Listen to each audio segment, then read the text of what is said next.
সবাইকে শুভ সপ্তমী। সকালটা শুরু হলো এই যে মায়ের প্রসাদ দিয়ে, যেটা আমার খুবই পছন্দের। তারপরে আমি আর আমার বোন মিলে বেরিয়েছিলাম একটু পার্লারে আইব্রো করাতে। আর সপ্তমী হয়ে গেছে, কোনো টাইম পাইনি, তাই যাচ্ছি। দোকান খোলা আছে নাকি তাও আমরা জানি না। কে যে বলেছিল পুজোয় বৃষ্টি হবে, যা রোদ গরম অসহ্যকর।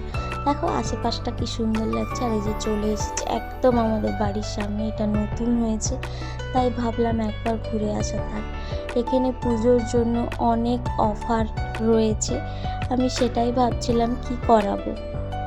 আয়না আছে মানে ছবি তোলা ম্যান্ডেটারি। তারপর চলে এলো দিদিভাই, এসে শুরু হয়ে গেল আমার আইব্রো, যেটা আমি অ্যাকচুয়ালি করতে গিয়েছিলাম। তারপরে আমাকে বলল যে একটু ক্লিন আপ করাতে, কারণ আমি ফেসিয়াল কখনো করাইনি, তাই ক্লিন আপ চলছে। লোটাসেরই ক্লিন আপ করিয়েছিলাম। আর সত্যি কথা বলতে যেটা বলেছিল ইনস্ট্যান্ট গ্লো, সেটা আমি পেয়েওছি।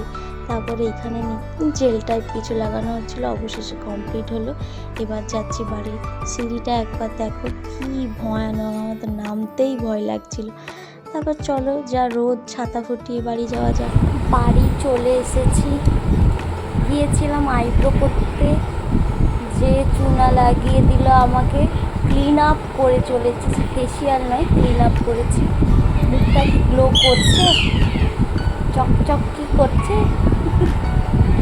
যাই হোক, আমার রিকোয়ারমেন্টে আমার প্রচুর ব্ল্যাক হেডস হয়ে গিয়েছিল, যেগুলো আর নেই, ওটাই দেখছি। তো এই প্রথমবার করালাম আমি কিছু মুখে পার্লারে। চুলেরটা করাই, কিন্তু মুখে কখনোই কিছু করাইনি, আজ করালাম। চলো।